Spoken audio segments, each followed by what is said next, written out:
This is the Hidden Killers Podcast with Tony Bruschi and continuing coverage of the case against Rex Heuermann. The Gilgo Beach killer allegedly is Rex Heuermann. You know, that's what he is accused of being the man behind the name of.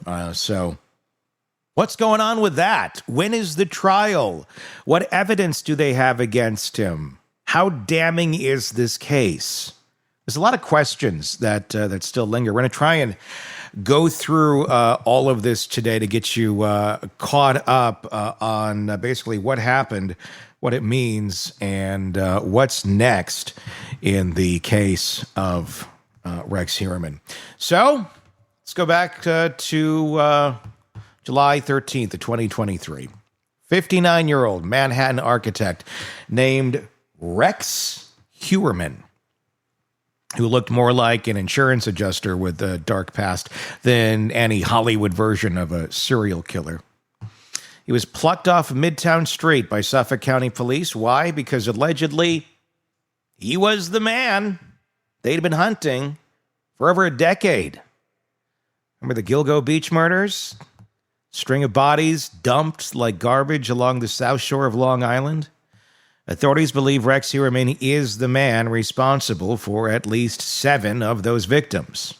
All women, all believed to be sex workers, all found in similar chilling conditions. Originally, Heuermann was charged with the murders of Melissa Barthelemy, Megan Waterman, and Amber Costello. Then, a bit earlier in 24, Maureen Brainerd Barnes was added to that list.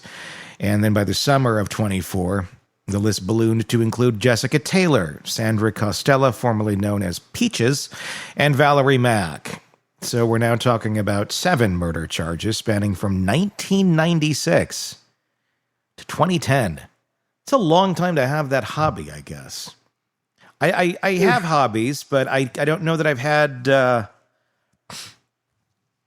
one from 96 that I'm still practicing, other than Satanism.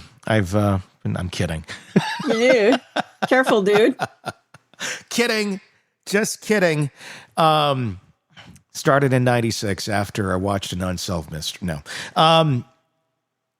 That's a long time. It is. It's a very long time. The timeline alone, yeah.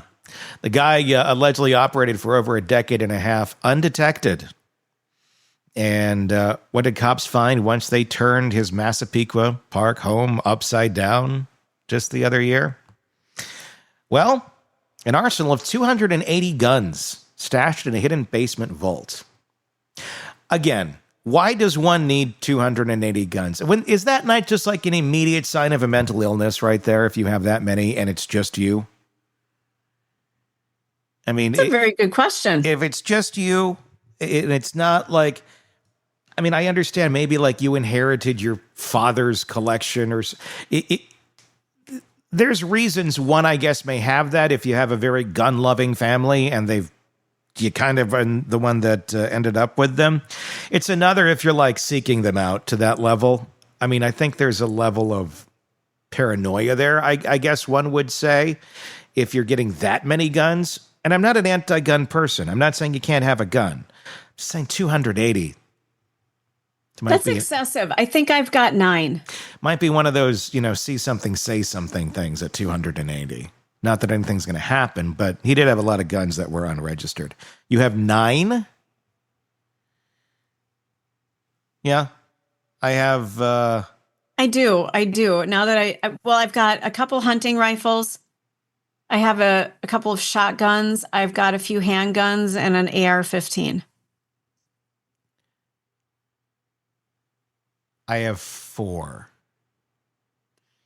that I can think. And you can only use one at a time, really, I've been practicing with my toes. I have a little contraption rigged up in the basement here where I can drive around and I can shoot the handguns with my toes, and I have the AR and the shotgun in the other 2 arms.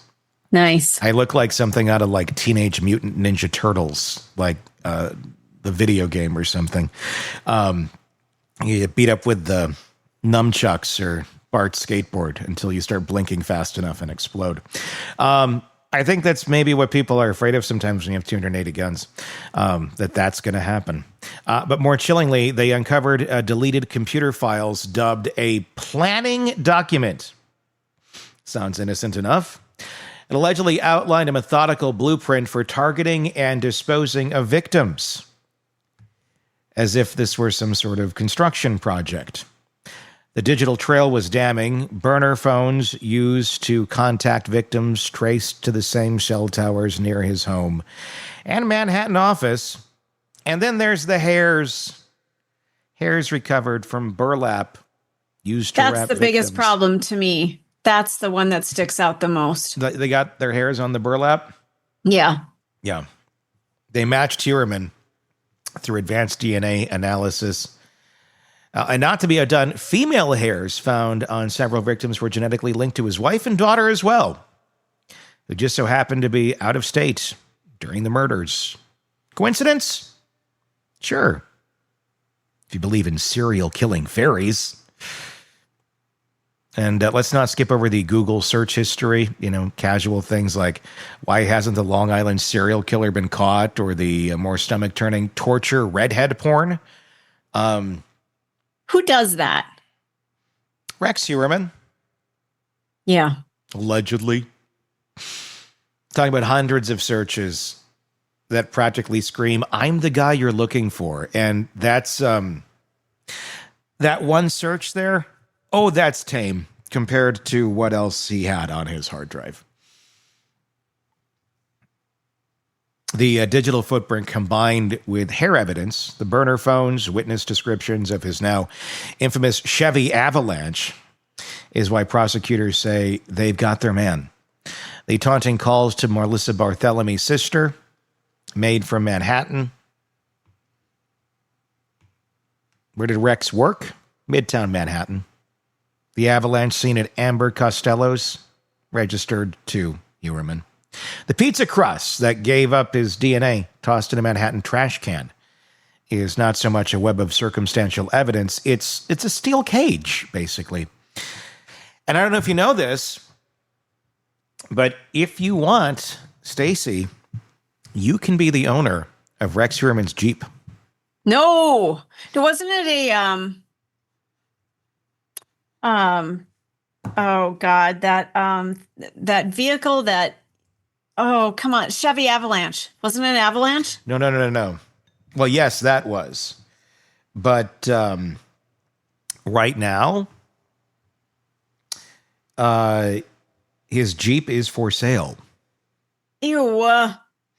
If he did it, there's Jeep. been bodies in there, so it's basically a hearse. It is a World War II Jeep. Oh, it looks like maybe they took it off of eBay. Maybe it's gone now, but it was up for a little while. And his attorney was allegedly the one that was selling it. That seems like a weird conflict, unless he's just trying to get some money because there wasn't anything. There might be. But the thing is, I'm trying to find the listing here so I can read it to you.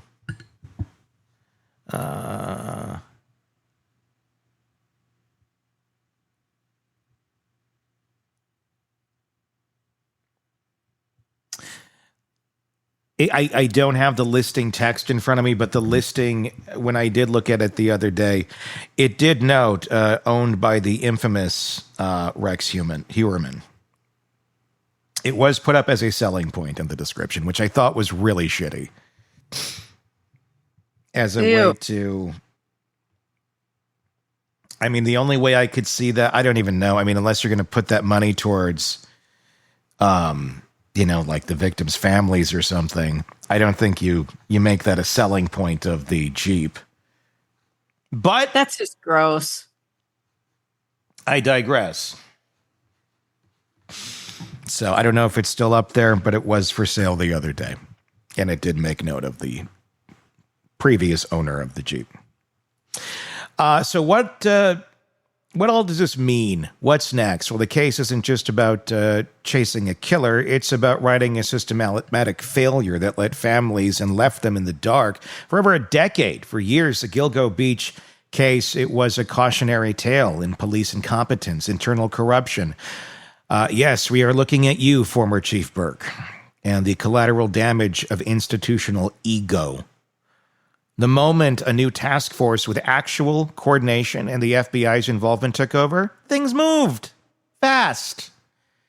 The fact that authorities have now tied Heuermann to 7 victims signals one thing. They believe he's the Long Island serial killer, and if it's true, it means one man managed to slip through the cracks using nothing more advanced than burner phones, a truck, and a knack for staying quiet. No dramatic standoffs, no unhinged manifestos, just a guy with a suburban house, a vault full of guns, and a compulsion to allegedly kill. Prosecutors say the case is unified by commonalities. Sex workers as victims, lured through online escort ads, murdered when his family was away, and dumped in eerily similar manners. The burlap wraps, the disposal sites, the timelines all form a pattern that Heuermann allegedly fits like a glove. And in his obsession with the investigation itself, searching victims' names, law enforcement strategies, and serial killer techniques, you've got not just behavior consistent with guilt, but arguably obsession. This case is also testing the bounds of courtroom science. The prosecution is trying to get the DNA evidence admitted that relies on cutting-edge whole genome sequencing, a method that hasn't been widely accepted in New York courts yet. So they're in the middle of a Frye hearing, which is basically the court asking, is this science or sci-fi? The defense is calling it magic. The defense also thinks Rex Heuermann is innocent and wants it tossed. But it is not sci-fi. It is science, and it has been used in other cases. It's just new, so everyone's scared of it. And they're also arguing that the charges should be split up. According to the defense, trying all these murders in one courtroom could bias the jury, because hearing about 7 bodies instead of just one might tip the scales. But prosecutors are pushing for a single trial, saying the murders are part of a serial pattern that needs to be understood together, not piecemealed apart. At the core of all of this, the legal wrangling, is the weight of the evidence. It's not just that strand of hair, one search. It's all of it in its totality. You got the hair evidence in multiple scenes, multiple burner phones, digital fingerprints, search histories, vehicle sightings, physical evidence, disturbing sexual fixation, and planning documents. So there's that. There's a lot that's taking down Rex Heuermann. Mm-hmm. The part that really concerns me was the spreadsheet that he has. Like the task, like when he would go allegedly do something, he had a checklist of what he would need to do. Yeah. And I will tell you, I have a checklist right here for things I need to do for work. Some things I need to do personally, but none of it. I mean, I need to post a couple of things. I need to work on our weekend programming. I don't have down here that I need to hydrate so that I can wrap up bodies, because wasn't hydrate on there or some weird thing or? Oh yeah. Hit harder. Small is good.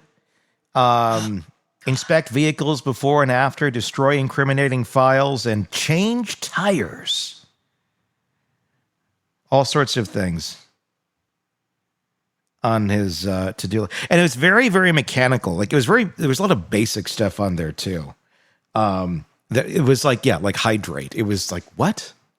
Like you need to remember that part?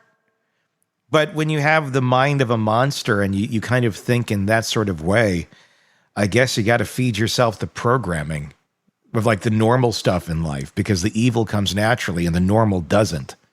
Mm-hmm. As of July of 25, Rex Heuermann is still behind bars with no bail. His defense team is playing procedural chess still. The next court date, that's coming up around July 17th, where we should get major updates on whether the judge will allow the new DNA methods to be presented to a jury. The decision's going to be a big one. If the DNA gets tossed, that weakens the case, not fatally, but enough to create some wiggle room. If it's admitted, Heuermann's goose is looking extra crispy. And hanging in the balance is whether we get one big trial or 5 individual trials. The judge hasn't ruled that yet. The defense is begging for separation, arguing that the burlap killings of the Gilgo Four are different from the earlier dismemberment-style murders of Jessica Taylor and Valerie Mack. Prosecutors, however, say the timeline, victimology, and method show clear evolution, not distinction. If the judge sides with the prosecution, we'll get one massive spectacle in court. I want, if that was one of, your loved ones, I don't know. I mean, are we grouping them all together for convenience? Are we grouping them all together because they were sex workers? If these people, one worked, one was an accountant, one was a bank teller, one was a homemaker, and one was a CEO or something, would we be having 4 different trials, or would we be having one big one? That's disturbing, because a human is a human. Yeah. And I don't care what they were doing for livelihood or what brought them there. They didn't deserve this ending. Nobody deserves this ending. And so whoever did this to them deserves to fry. And I don't know, because I can see it from both ways, where this could be stronger for the prosecution, it could be stronger for the defense, depending on how much evidence there is on each individual case. If there's, weaker on maybe one of the murder cases, but it looks very much like Rex Heuermann, and you want to get the conviction on that one too, you're probably better off pulling them all together. If they're all weaker individual cases, then you're better off doing them one by one if you're the defense. But if you are the prosecution and you are intermingling some in here that are weaker than the others, you could also look at it. The jury's going to go, well, there's a lot of weak evidence over here, and you're saying we should believe this. Why should we believe that over there? You get juries that will discount stuff as well based on weaker evidence in maybe one of the murders versus the others. So that's a tricky card. I can understand the argument to separate the 4 and the other 2 because they were very different murders in terms of what happened.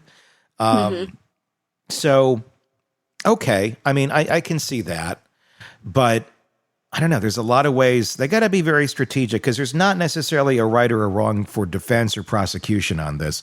They both are going to have to weigh their options and see where they think they're going to get a better chance at conviction here. Because, it can fall apart pretty quick. There's a lot of ways this could go south. Investigators are still combing through Heuermann's digital stash. There's over 24 computers, dozens of hard drives, multiple cell phones, and other devices were seized. When you look at Rex Heuermann, he doesn't strike me as a computer type guy. He strikes me as a guy that might still be using the AOL discs from the front of a Kmart in 1996. Oh, God. Let's put another one in. Serious? 30 free days or 10 hours, whatever comes first. I mean, the man is basically... flashback. Yeah. He was running kind of a digital horror museum in his basement. Any overlooked trace of victim communication or disturbing behavior could bolster the case even further. And there's also the possibility of more changes. I mean, there were 11 victims originally discovered in the Gilgo area. Only 7 have been tied to Heuermann. Authorities have publicly stated they're still examining links to others, including the Asian male victim, the toddler and her mother, and the infamous Shannon Gilbert. So don't be surprised if this thing balloons again before it actually sees a jury. Let's talk about the jury. Good luck finding 12 people in Long Island who haven't heard about the case. That's going to be a challenge. That's going to be a difficult thing when it actually gets to trial. Those people were terrorized by this story for decades. Yeah. But it should make it to trial unless we see a Heuermann plea. Could we have another Brian Kohberger issue here? Well, I mean, it does happen. I don't think so. I think this guy is arrogant enough, and I think he wants to go through with it. I think he wants people to have to prove that he's guilty. He strikes me as a very difficult gentleman. Mm-hmm. I'm not going to call him a gentleman. Difficult guy. I mean, remember what he did to, was it a secretary when she was on a cruise? Yeah. The stalking. This is a weird guy. He's not going to just fess up and go, I did this. Well, and he's older too. And Kohberger, I think there's a different outlook on life there, on what one would want to do in those situations. Kohberger had his life still ahead of him if he didn't get killed. Heuermann doesn't look like the healthiest dude. Prison's probably not going to work out super well for him. He may want to fight this and give it the dice a roll. He really has nothing to lose at this point. Yeah, at this point, he's missing out on some time in his life. Yeah, well, yeah, that's about the only thing he could get back if they found him not guilty. And I guess it's going to depend on how strong the evidence is, because the hair, that's a big thing. If the genetic way they're looking at this, and I don't remember the exact title, if that gets thrown out, that could be a big issue. And this could be one of those cases where suddenly the guy that everyone knows did this gets a pass until they get some other piece of evidence that gets him pulled back in. But I don't know. Stranger things have happened. That's the latest on the Gilgo Beach murders. No court date yet. Probably next year is going to be my guess. We'll find out more on the 17th. It should be an interesting hearing. Give us your thoughts in the comment section on YouTube. If you're not there already, just search Hidden Killers, the Tony Brewski. You'll find it right there. And press subscribe wherever you're watching us or listening to us, whatever podcast platform, so you don't miss any of the cases that we cover for you right here. Until next time, for Stacy, I'm Tony. We'll talk again real soon. Craving non-stop true crime updates? Press subscribe now and get the latest cases, analysis, and expert commentary delivered straight to your feed. Only from the Hidden Killers podcast and True Crime Today.